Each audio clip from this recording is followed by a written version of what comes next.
Welcome to the Play Their Way podcast, where we talk about all things in child first coaching. I'm your host, Laura Jane Jones, and today I'm excited to welcome our very special guest, Javeno McLean. Hello. Welcome, Javeno. Bonjour. It's great to have you here. How are you? I'm absolutely brilliant. How are you? I'm great, and I'm very excited to have you here. I was going to refer to you as a special friend of the Play Their Way campaign, but that sounds a bit weird. No, it doesn't. Refer to me as what you just said then. Perfect. I Well, like it. As our very special friend... This feels like one of those podcasts where we're going to go a little bit off script with things. A lot of the time I prep questions for our guests, but I don't think there's any point in doing that with a freestyle master like Javeno McLean in front of me. So Play Their Way, we know that the three pillars of it are voice, choice and journey. And I kind of want to go through those with you today and what they mean to you and what Play Their Way means to you. Yeah. So before we go anywhere else with it, voice, I think, is a great place to start. Definitely. Because it's something that you have found in sport and you keep in sport. Yeah. Where does that come from? Voice.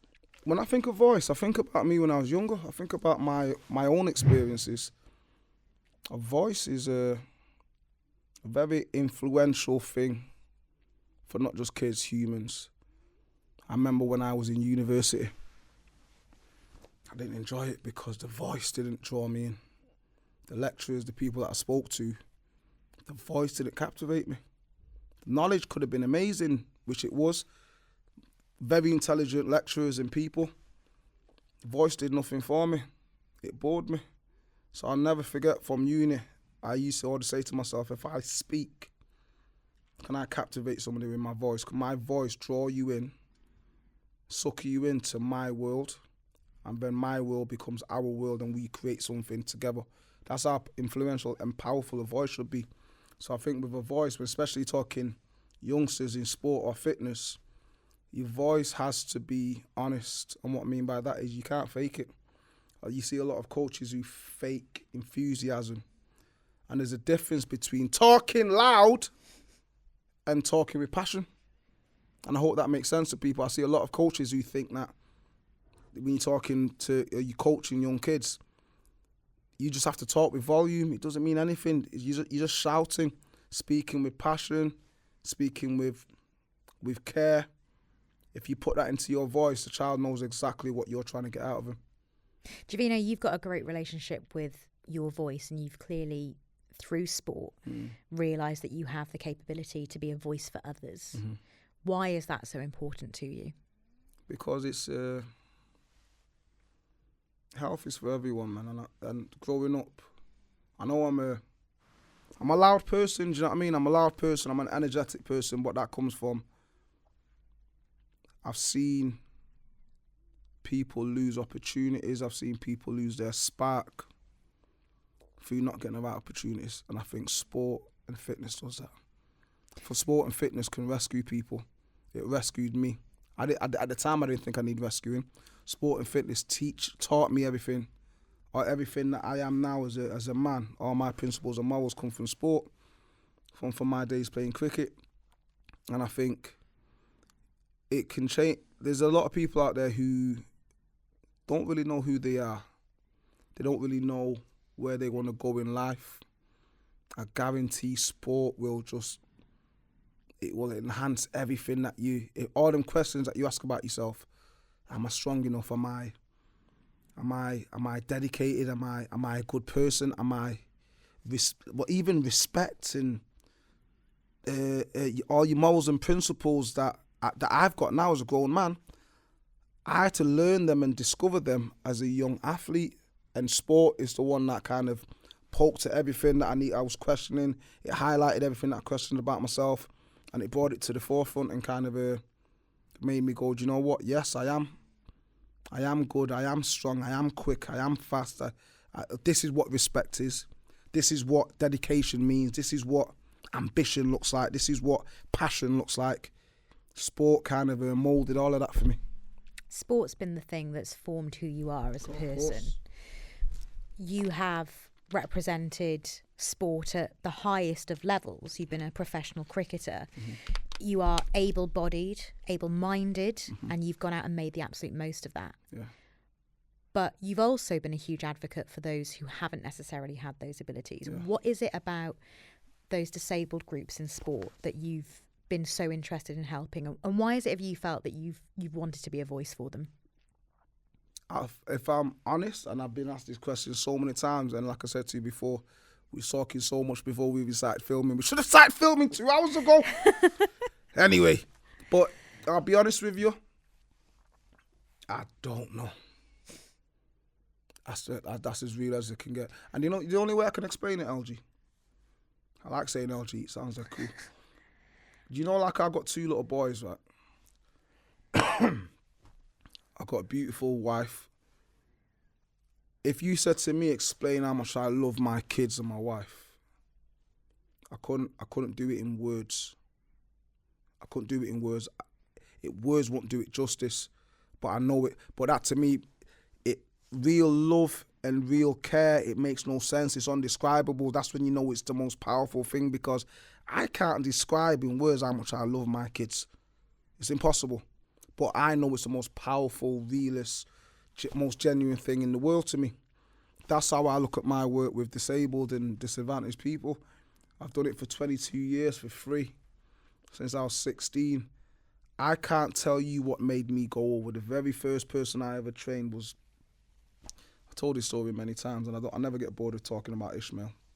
An old gentleman playing cricket in a field. I was doing a coaching session with a bunch of young lads, cricket session. I looked over and I seen a group of like an Asian family playing cricket. I couldn't take my eyes off these guys. A 16, little skinny 16-year-old with attitude, couldn't take my eyes off. I ended up going over to him and just asking, who's this man? One person said it was my dad, sorry. One person said my uncle, it's my brother. And I just kind of let him have it. And I was disgusted. I said, how dare you not let him get involved? I said, look at his face, he wants to be involved. Nobody said nothing, so I said, this is what we're going to do. We're all going to play a giant cricket match. So I brought them all over to my boys, and we played for 2 hours, just the biggest cricket match. And I rolled Ishmael over to the wicket, give him his cricket bat. And I said, this is what we're going to do. Everyone's going to bowl at him one by one. If he hits the ball, nothing happens. If he misses the ball when somebody bowls it at him, everybody has to do one press-up or one burpee. And we had the most amazing game for 2 hours. At the end of the game, his wife come over and she just gave me, I've explained this so many times and it gets me every time I explain it. She didn't speak a word of English, but she gave me a hug that spoke volumes. She didn't let me go for about 10 minutes. I knew exactly what that hug meant. And Ishmael wasn't born disabled. An accident happened and became disabled. I had no right to go over to that family. You know what I'm saying, Laura? I had no right. I was a young kid. I should have minded my own business.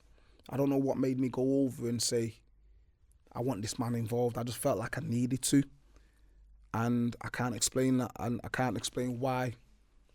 I can't explain. I've got nobody in my family that I know that's disabled.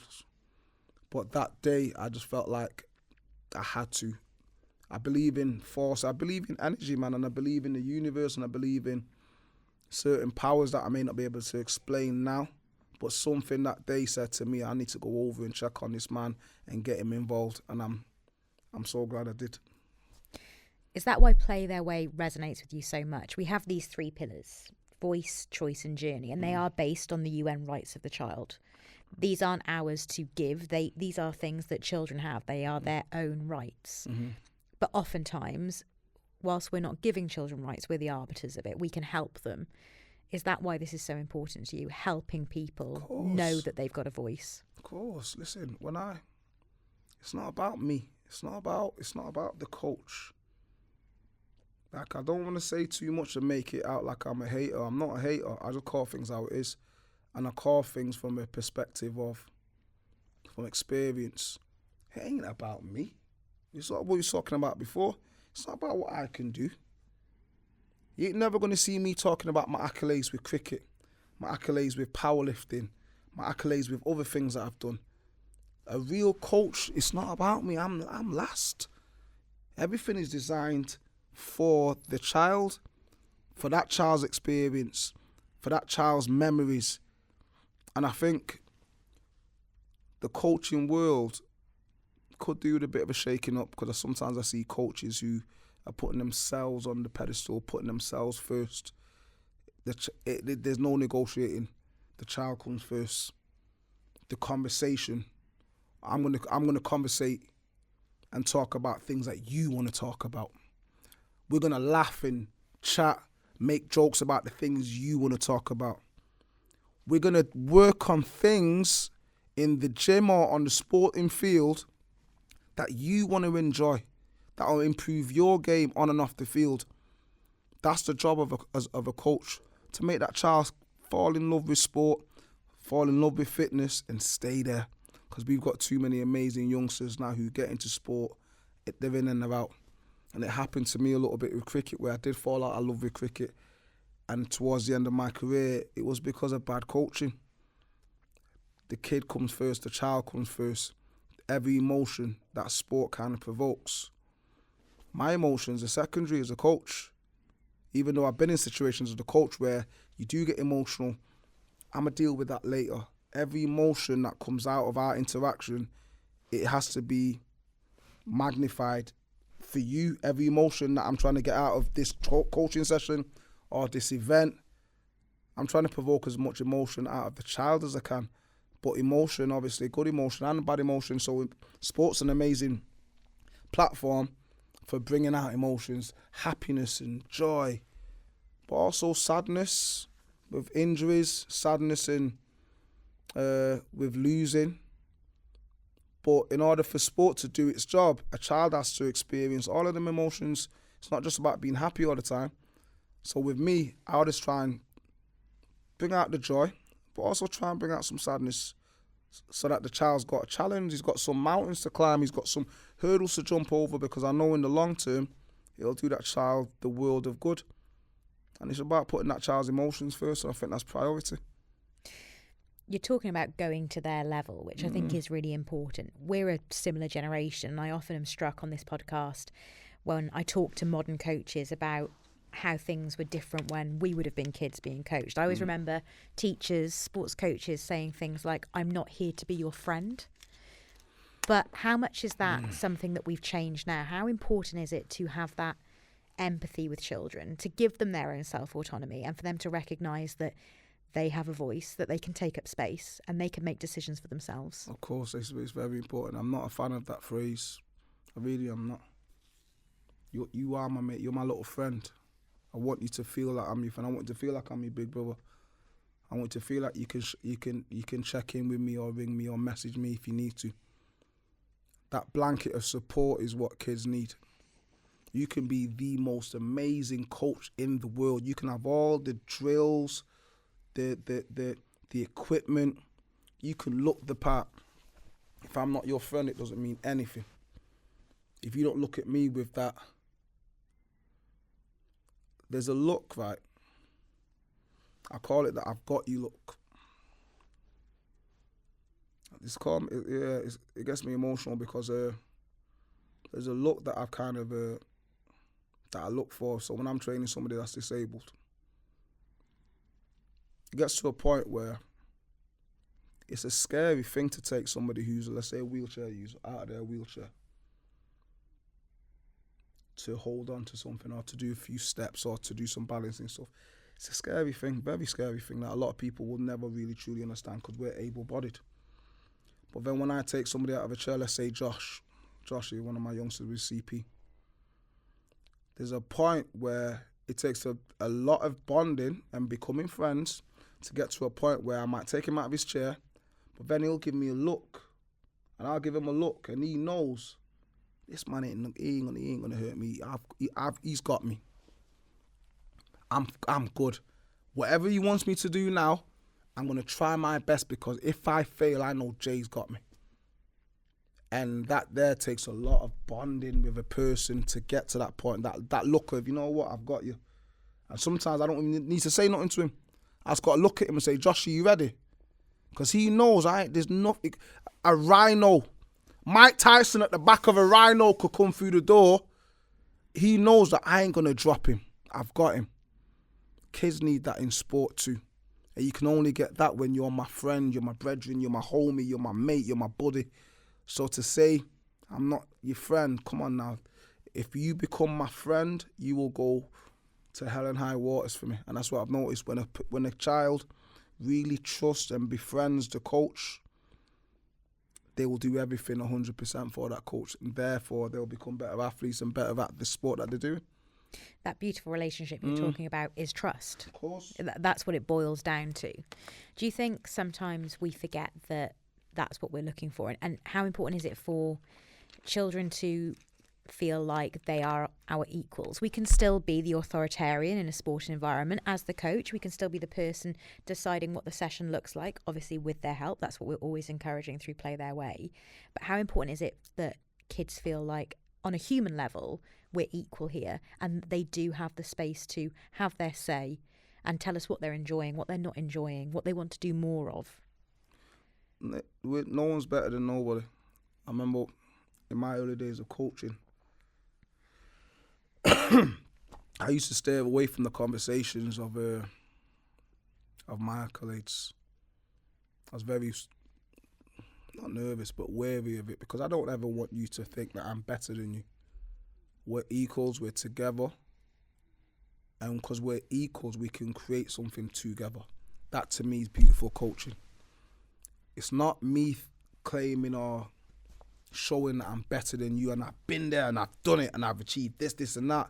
It's, we're here together, we're going to create something together, and then that thing that we create together, we're going to go wherever it goes, we're together.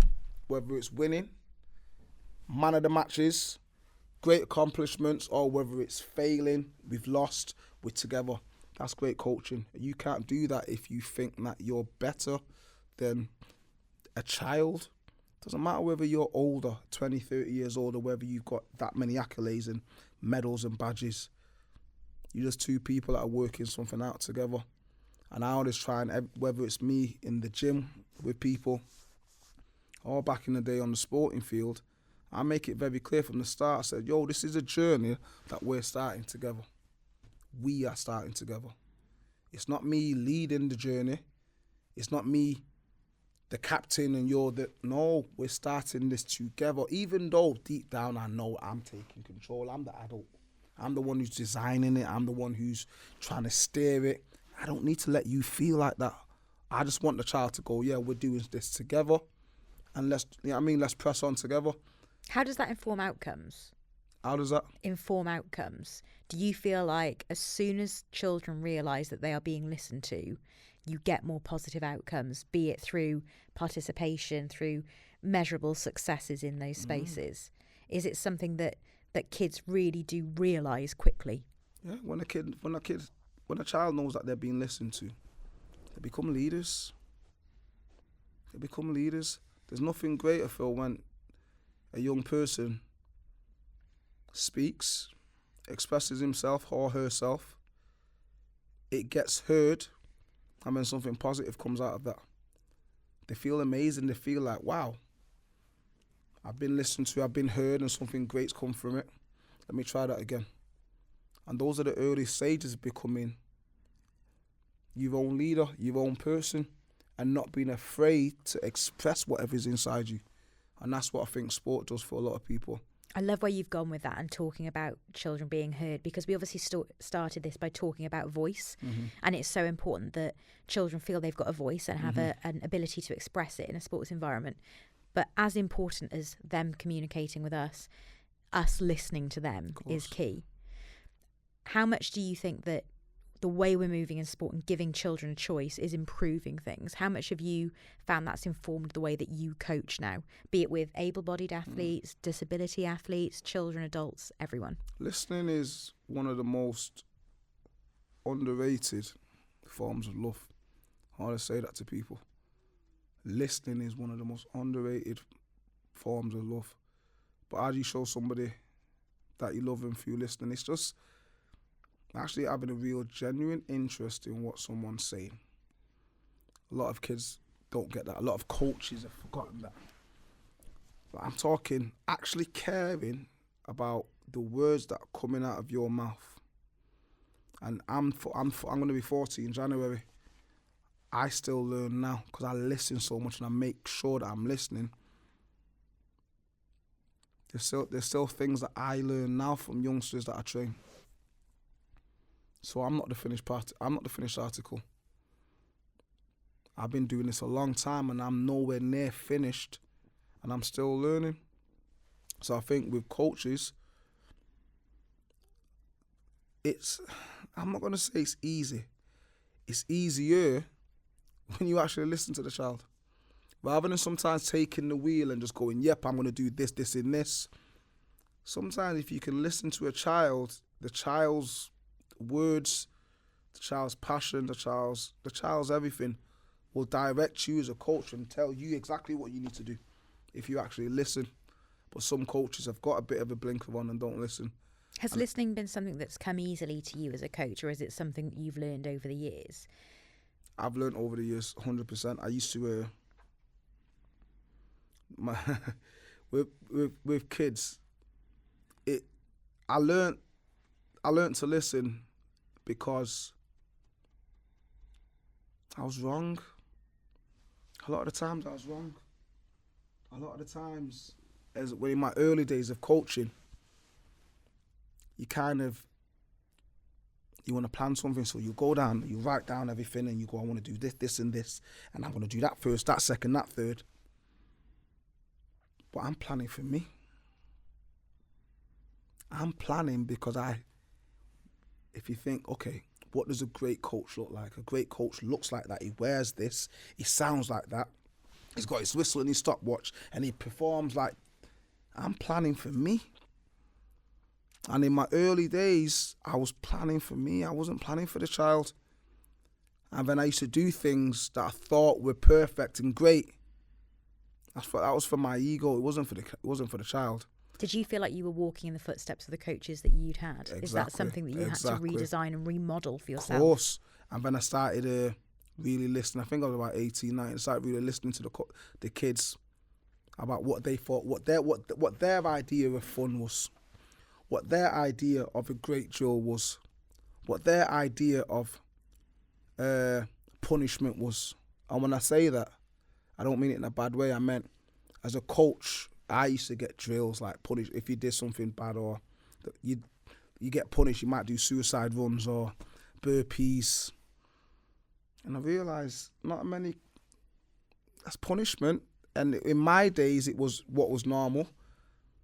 When I was doing it to the kids, and I thought, are they getting any benefit from that? So then, let's say as I was doing a cricket drill and somebody dropped it. I remember I had a coach who every time somebody was in the field, we was doing practice, and somebody dropped a catch in a cricket ball, he'd make you go and do 70 press-ups. And I used to think, bloody hell. So then I kind of took that method into my coaching. And then I said, you know what, I'm not going to do that. I remember asking the kids very, very clearly at a park in Wivenshaw, what do you guys get from that? What do you think I'm trying to teach you? And they went, nobody could give me an answer. That means I'm not teaching you anything by just letting you do 30, 40 press-ups because you missed a catch. So I said, how about this? If you miss a catch at the end of the session, get your tennis ball, go to the wall, throw the ball and just give me 20. And when I did that for a few months, I went, what do you think of that punishment? I'll never forget it. And they went, you're just teaching us to catch the ball. You're teaching us to hand-eye coordination. You're teaching us to have soft hands. They started listing coaching points where before that, when I wasn't listening to him, I was just doing what my coaches did for me. And I thought it was wrong. So coaching is just like anything else. It does go through phases of evolution and change.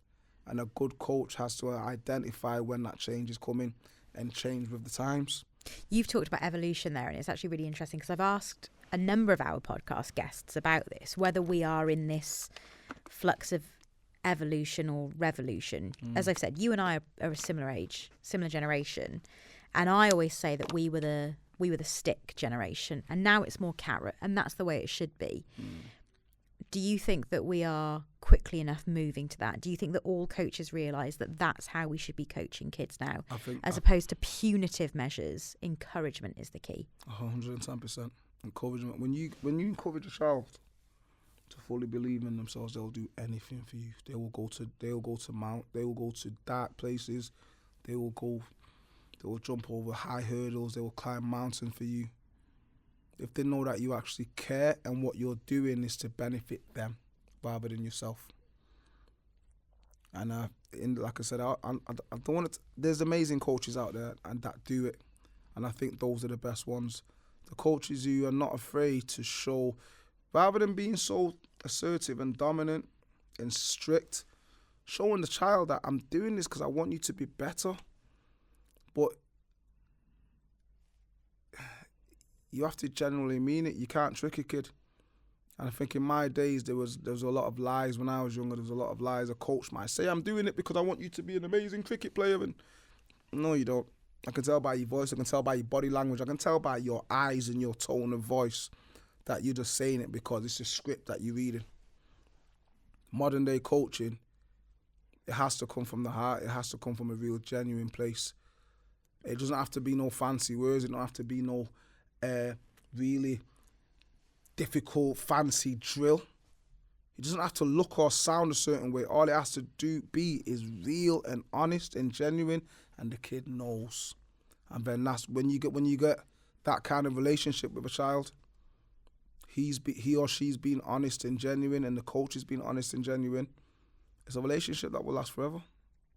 You've talked a lot about listening, and one thing that I found quite interesting when you talked about that cricket drill, the throwing the ball against the wall as opposed to press-ups, you're talking about active listening because you ask the kids a question. How much has that become a format for you as a coach? Not just trying to pick up on cues from kids, but asking them what it is they enjoy, what they don't enjoy, what they want to improve on.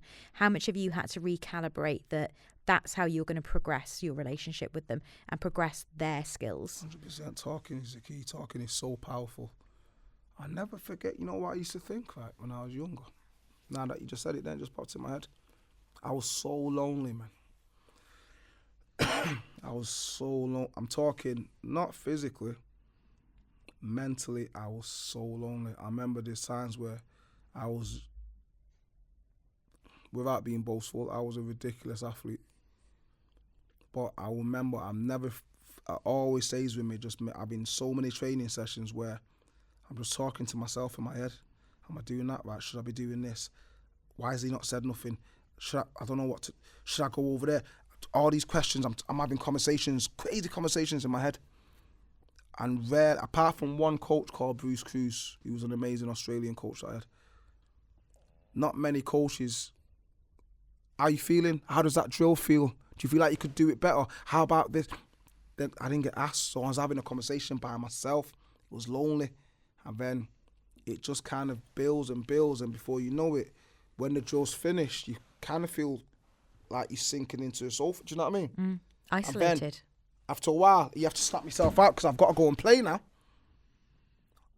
And I think I wish somebody spoke to me a bit more about how I was feeling during the session. Rather than just looking for the outcome of the session and we're doing a drill and the outcome of the drill should be this. How about you ask me how I'm feeling during the drill? How that movement felt, how that drill felt, or does that injury still... Ask me things that, everything that I'm talking to myself, I would have loved somebody to talk to. And I didn't get that loads. And I remember when I really started getting into coaching, I made sure that I asked questions.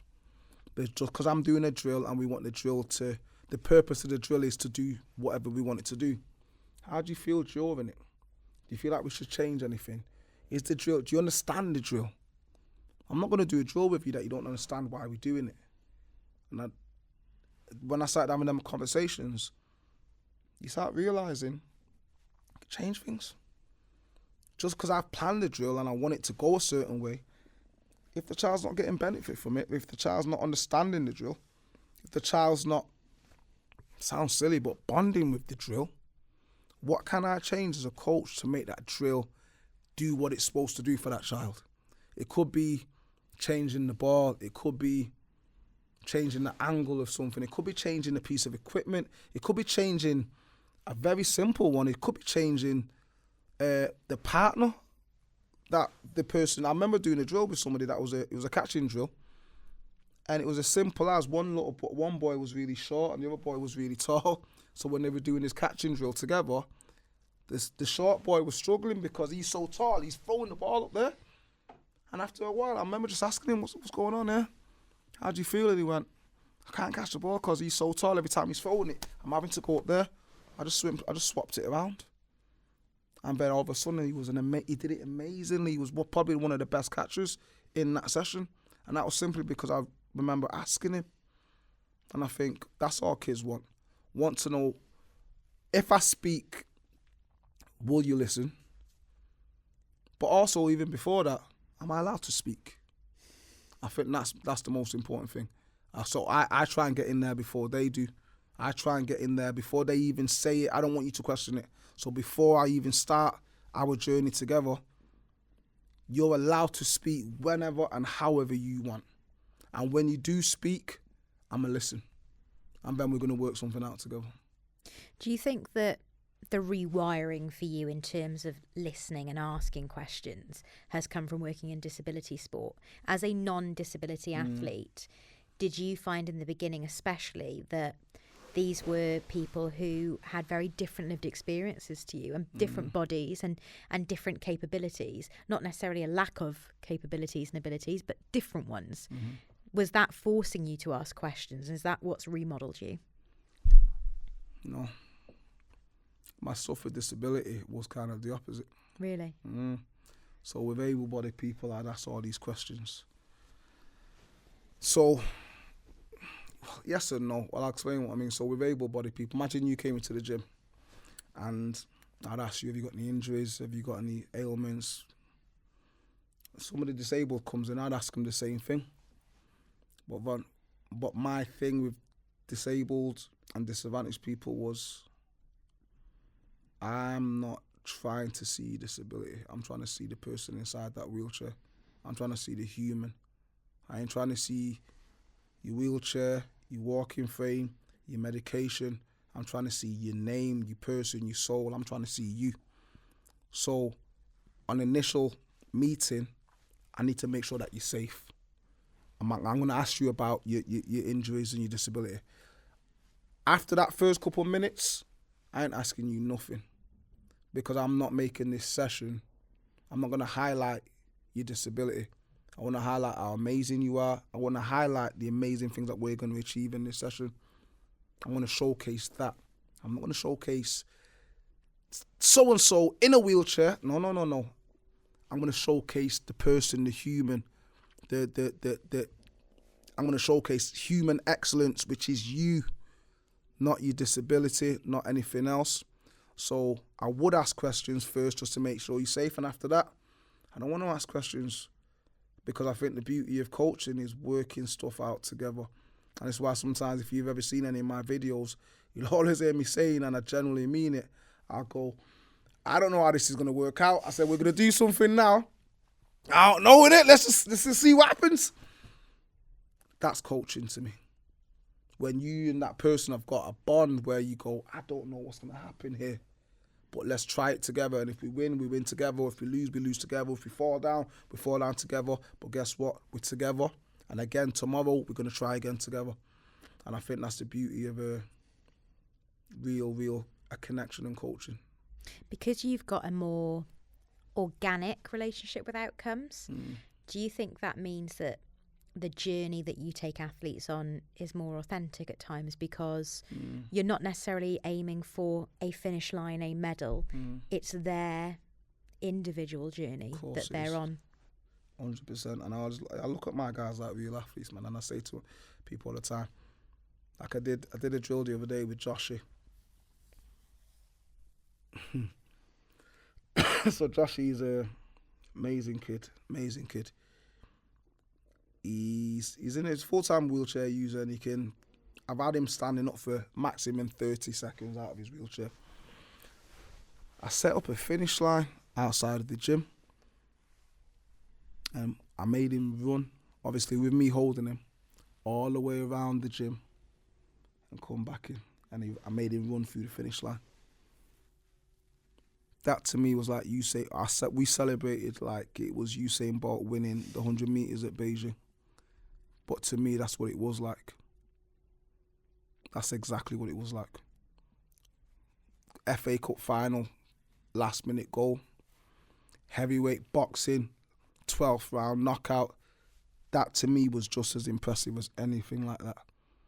And with my coaching now, especially with my disadvantaged people, I always bring in a sporting element of celebration. I think there's nothing more beautiful than really celebrating in sport when something great happens.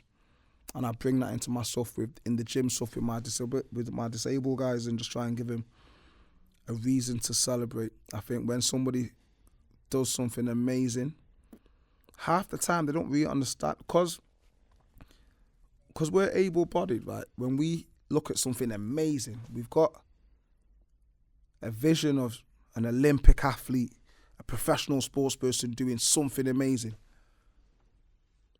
The guys that I train every day, I put them in the same basket as that.